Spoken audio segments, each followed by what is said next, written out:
আসসালামু আলাইকুম, গান পাগলা টিটু ব্লগ ভিডিওতে আপনাদেরকে স্বাগতম। লঞ্চে করে নারায়ণগঞ্জ থেকে চাঁদপুরে যাচ্ছি। ভিডিওটি শেয়ার করবো সবার সাথে, আশা করছি ভালো লাগবে সবার। আসসালামু আলাইকুম। লঞ্চে করে নারায়ণগঞ্জ থেকে চাঁদপুরের উদ্দেশ্যে রওনা দিলাম। বরিশাল এবং চাঁদপুরের কথা শুনলেই প্রথমে যে জিনিসটা মাথায় আসে সেটা হচ্ছে লঞ্চ। যুগ যুগ ধরে এখানকার মানুষের একমাত্র চলাচলের বাহন হচ্ছে লঞ্চ। তারই ধারাবাহিকতা এখনো চলছিল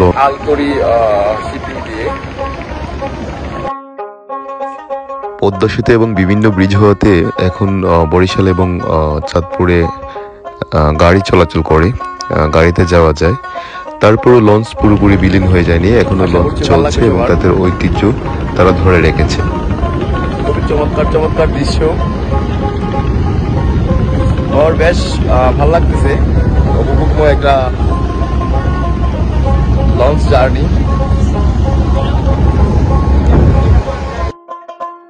এখানে নাবিক ভাইরা চা খাচ্ছে এখন, যিনি লঞ্চ পরিচালনা করে। অনেক স্পিডে যায় লঞ্চগুলো।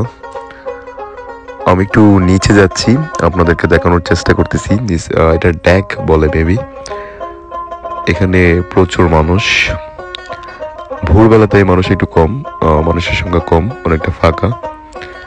আসলে আমি নারায়ণগঞ্জ থেকে লঞ্চে চাঁদপুর যাই এটা আমি জানতামই না। আমি ভাবতাম একমাত্র সদরঘাট থেকে যাই। এই যে ঢাকার ভিতরটা দেখেন, অনেক মানুষ, প্রচুর মানুষ। এখানে আরো অনেক বেশি মানুষ হয়, কিন্তু আজকে ভোরবেলা হওয়াতে অনেকটা কম।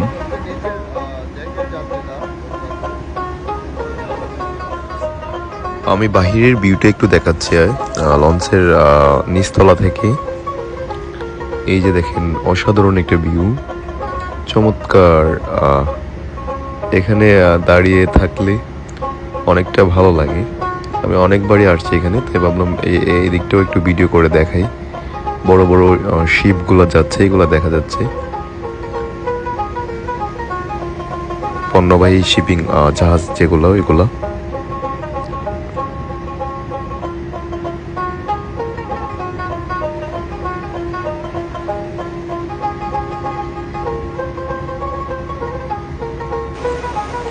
এটা হচ্ছে মেশিন রুম, এটা দেখাই আপনাদেরকে একটু। প্রচন্ড সাউন্ড এখানে। লঞ্চের ইঞ্জিন যেটা বলে, স্পিডটা অনেক বেশি এই লঞ্চের, অনেক বড় ইঞ্জিন। এই যে ভাইয়েরা এখানে বসে ওনারা কন্ট্রোল করে, এই ইঞ্জিন রুমের দায়িত্ব ওনারা আছে।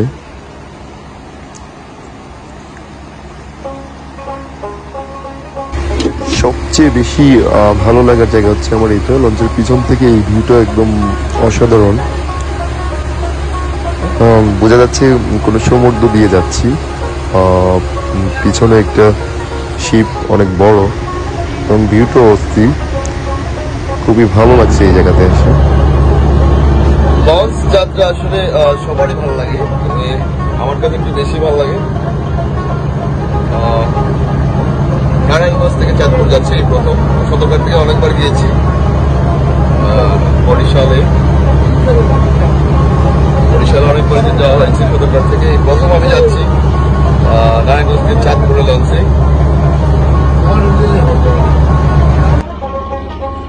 আমি লঞ্চের একদম উঁচু জায়গা, ছাদে চলে আসছি আপনাদেরকে দেখানোর জন্য।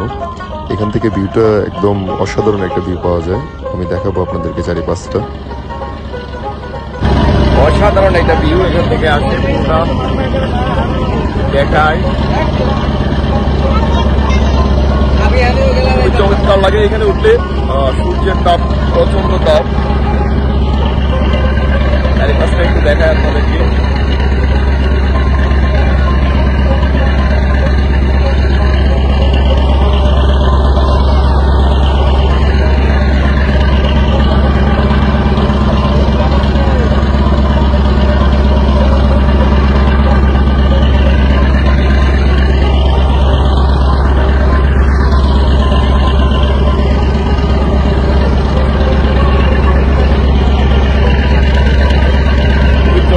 এটা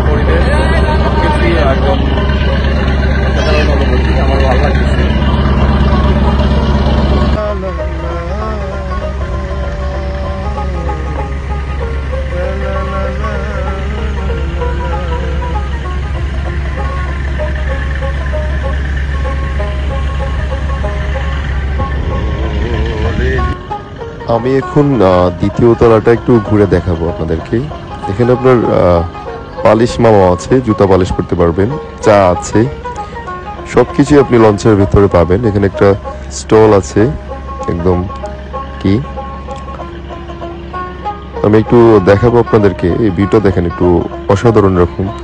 আর দ্বিতীয় তলাটা একটু দেখাচ্ছি আপনাদেরকে। এটা বিলাস কি বলে ওরা,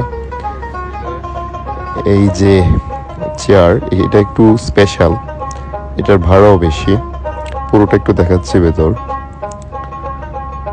ও এটা একদম ফাঁকা, যেহেতু ভোরবেলা, আমি আগেও বলেছি ভোরবেলা মানুষ কম থাকে, পুরো খালি।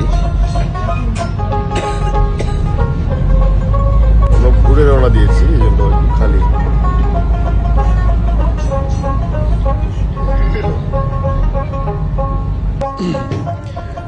প্রথম স্টপেজ লঞ্চের, এটা হচ্ছে গজারিয়া লঞ্চ ঘাট। এখানে স্টপেজ দিয়েছে, লঞ্চ ছেড়ে আবার চলে যাচ্ছে। এখানে কলা আছে, কলা নিয়ে উঠেছে এক মামা। এই যে উনি ডেকে ডেকে পানি, চিপস এগুলো বিক্রি করতেছে। লঞ্চ স্টপেজ দিয়েছে এখানে, আবার ছেড়ে দিয়েছে। আবার লঞ্চ তার আপন গতিতে ছুটে চলবে।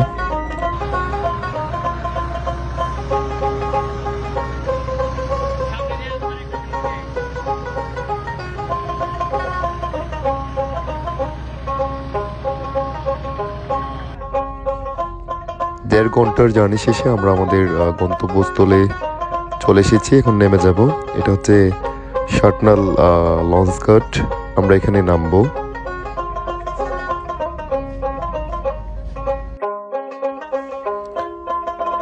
সবাই নামার জন্য প্রস্তুত, সবাই নেমে পড়বে। এখানে যারা যারা যাত্রী রয়েছে, এই যে লঞ্চটা বাইরে থেকে দেখাচ্ছি, এটা দিয়ে আমরা আসছি।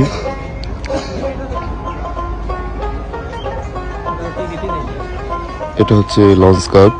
এটা হচ্ছে আপনার যাত্রী পারাপারের জন্য এটা সিঁড়ি, এদিকে এটা দিয়ে পারা যায়। তো যারাই ছিলেন তখন দেখলেন, সবার প্রতি ভালোবাসা। অন্য কোনো ভিডিওতে দেখা হবে। কান পাগলা টিটুর সাথেই থাকবেন। সবাই ভালো থাকবেন, সুস্থ থাকবেন। আসসালামু আলাইকুম।